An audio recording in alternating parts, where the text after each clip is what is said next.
দেখবো কি শুনবো। বলছে আপনি আমার দুটো কথার জবাব দেন, তারপরে আপনি আমাকে নিয়ে যান, আর আমি 2000 টাকা আমরা 4000 দেবো। বলছে কি? বলছে আপনি হিন্দু না মুসলমান? জিজ্ঞাসা করছে এই চারজন জিজ্ঞাসা করছে টিটিকে, আপনি হিন্দু না মুসলমান? ও টিটিরা হচ্ছে হিন্দুর ছেলে। বলছে আপনি কি? এইবার টিটি বলছে আমি হিন্দুর ছেলে। বলছে হিন্দুর ছেলে যদি হন বলেন তো প্রথম জবাব, বলেন তো এই কৃষ্ণ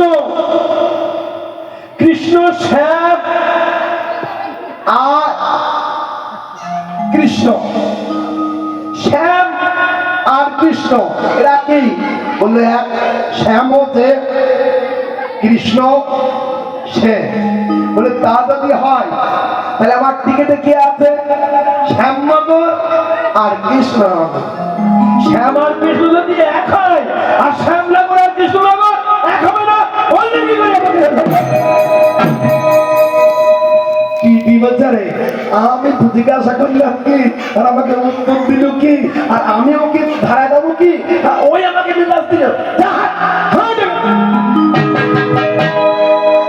এই বলে গায়ে ধাক্কা দিয়ে টিকে একটু ছোট হয়ে গেছে, টিকে ছেড়ে দিয়েছে।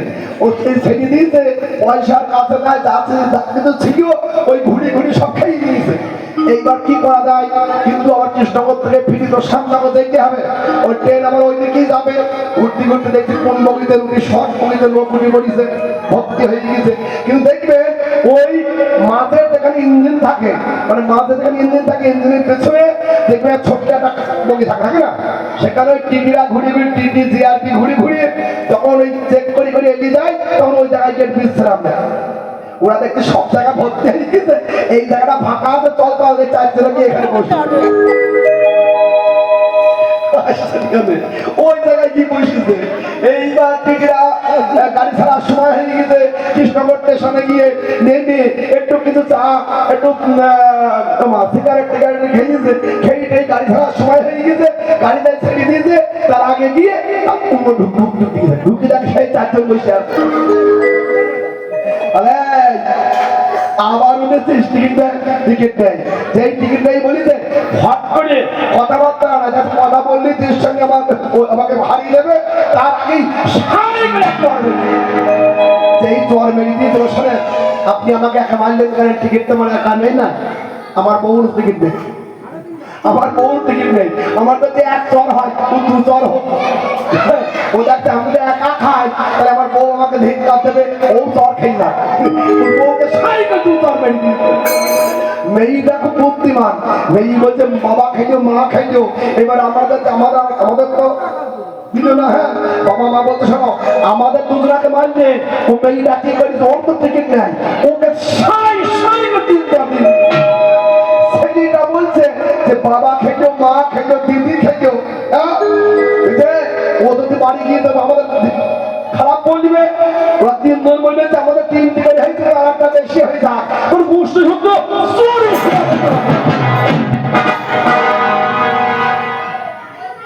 কথা বলবো কি রে ভাই, সব সারা বাগানে বাঘের বাচ্চা, এরা বই হতে চাই। কথা বলবো কি রে ভাই, সারা বাগানে বাঘের বাচ্চা, কথা বলবো কি রে ভাই।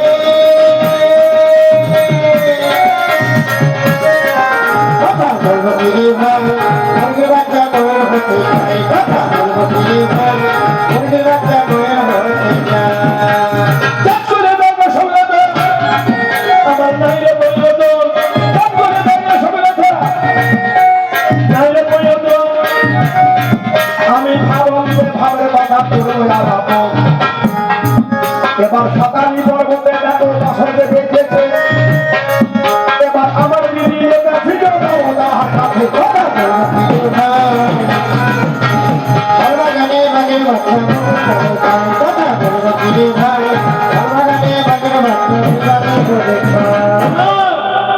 এবার কি হয়েছে শোনেন, ও কি করেছে? হ্যাঁ, ও যা করেছে, ওর কথা যদি বলি ওমা ওর বংশে নিচে থাকবে না আর বাকি। মানে ছেলের বিয়ে দেবে সাতালি পর্বতে, বসর ঘর বাঁধছে চন্দ্রধর, ওই বিশ্বকর্মাকে ডেকে বলেছে, বিশ্বকর্মা আমার কথা নাও, ছেলেকে বিয়ে দেবো, মনসার সাথে যদি খাই 1,00,000 মণ লোহা দিয়ে সাতালি পর্বতে একটা নিচ্ছিদ্র বসর বেঁধে দাও। বিশ্বকর্মা বললো বসর বেঁধে দিতে পারি, কিন্তু আমাকে কি দেবেন? কি আমি যে গান করতে এসেছি, ওমা গান করার আগে আমি চুক্তি করে নিয়েছি, তাই না? হ্যাঁ, আমি কিন্তু আসিনি। তাহলে বিশ্বকর্মা বলছে যে আমি বাসর বেঁধে দিতে পারি, কিন্তু আমাকে কি দেবেন? এই রাজা বলছে তুমি বাসরটা বেঁধে দেবে, তোমাকে এমন বস্তু দেব 14 পুরুষ বসে বসে খাওয়া। এইবার বিশ্বকর্মা দেখছে এই বাসনটা যদি বাঁধা হয়ে যায় ভালো করে, তাহলে আমাকে এমন টাকা দেবে, মানে এমন জিনিস দেবে, আর কোনো কাজ করতে হবে না, সারা জনম বসে বসে খাওয়া হবে। নিচিত্র বাসন ঘর বেঁধে দিয়েছে, রাজামশাইয়ের কাছে চলে গিয়েছে, কি বলছে রাজামশাই তাহলে আমাকে যা দেবেন দিয়ে দেন, আর আপনার বাসনটা পরীক্ষা করে নেন।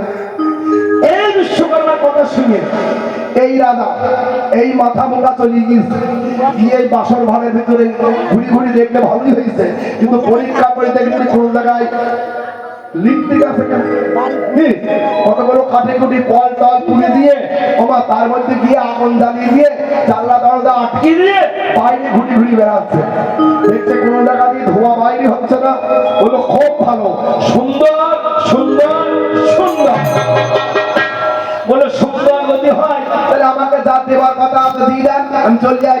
বললো বাহ, তোমাকে তো দেবো। এই বিশ্বকর্মাকে দেবে বলে একটা সুতোর মিস্ত্রি দিয়ে এই রাজা একটা শাড়ি কাঁঠাল কাটে পিড়ি লক্ষা করে বানিয়ে সোনার মতো কাগজ দিয়ে মুড়িয়ে বিশ্বকর্মার হাতে ধরিয়ে দিয়েছে। ঠিক এই সাইজের পিড়ি কাঁঠাল কাঠের 1 ইঞ্চি মোটা তক্তা সুন্দর করে নকশা করে বানিয়েছে, একটা সোনার মতো কাগজ দিয়ে মুড়িয়ে ওই বিশ্বকর্মা হাতে ধরিয়ে দিয়েছে। বিশ্বকর্মা বলতে রাজামশাই হয় এটা সোনা হবে, নাই হীরা হবে, নাই রূপ হবে, নিশ্চয়ই কুয়া জিনিস হবে না। দেখি তো কি দিয়েছে, আস্তে আস্তে সোনার মতো কাগজটা, ওমা দেখবেন যারা ওই বিয়ে বাড়িতে প্রেজেন্টেশন বেশি কিছু কুমা জিনিস দেয়, একটা ভালো করে একটা প্যাকেট তৈরি করে নেয়। ওমা অভিশাপ দেবেন না, যারা দিয়েছেন মনে মনে বুঝতে পারছেন। আর দেখবেন গরিব মানুষ হয়ে পরে একটা ভালো ধরনের শাড়ি কিনবে, যেমন তেমন প্যাকেটে করে দেখা দেখা নিচে যাবে, আর একটা বড় ঘোড়া কিনবে, তারপর ঘোড়ায় চড়িয়ে দেখবে তার নিচে যাবে। আর যারা ধনী লোক তাদের পয়সা আছে, হ্যাঁ কিন্তু মন নেই, তারা ভালো প্যাকেট তৈরি করে নেবে, নিয়ে প্যাকেটে ঢেকিয়ে নিয়ে চলে যাবে, তার মধ্যে কি আছে ওমা মানে অবাক দরকার, নিজেও পস্তাবে আর না নিজেও পস্তাবে। কি করেছে এইবারে কাটা কাটে পিড়া ধরিয়ে দিয়েছে, পিড়িটা আস্তে আস্তে খুঁড়িয়ে দেখছে ওটা কাঁঠাল কাঠের পিড়ি। বিশ্বকর্মা বলছে রাজামশাই এটা কাঁঠাল কাঠের পিড়ি, কি করবো? বলে আমি তো বলেই দিয়েছি তোমাকে এমন বস্তু দেবো 14 পুরুষ বসে বসে বসে বসে খাবে। খাবে কি? কাঁঠাল কাঠের পিড়িতে বসে পেট ভরবে? পেট ভরবে না। বিশ্বকর্মা বলল ওরে চন্দ্রধর, তোর কথার ভিতরে এমন ছলনার জাল বিস্তার করা ছিল, আমি বিশ্বকর্মা বুঝতে পারিনি। পরিশ্রম করে পারিশ্রমিক না দিয়ে আমাকে তিনি ফাঁকি, নয়ন জলে মুখ ভাসিয়ে কাঁদতে কাঁদতে চলে যাচ্ছি। আমি এত কষ্ট করে বাসন সৃজন করলাম, কিন্তু পয়সা দিলি না, আমি খেতে পাবো না, আমার বাড়িওয়ালা খেতে পারবে না, আমার ছেলে খেতে পারবে না, আমার মেয়ে খেতে পারবে না, কাউকে বলবো না। ঈশ্বরের কাছে বলে রাখি আমার নয়নে যেমন জল ধরে যাচ্ছে, তোর পুত্র বধূ যেদিন বাসন ঘরে যাবে নয়নের জল দ্বিগুণ হয়ে যাবে, ওই ছেলে মরবে আর কাঁদতে কাঁদতে। ফাঁকি দিয়ে আর দুনিয়া নাই মা, আজকে এখানে 10 টাকা ফাঁকি দেবে, সেখানে 20 টাকার হিসাব দিতে হবে। যেমন ব্যাংকে টাকা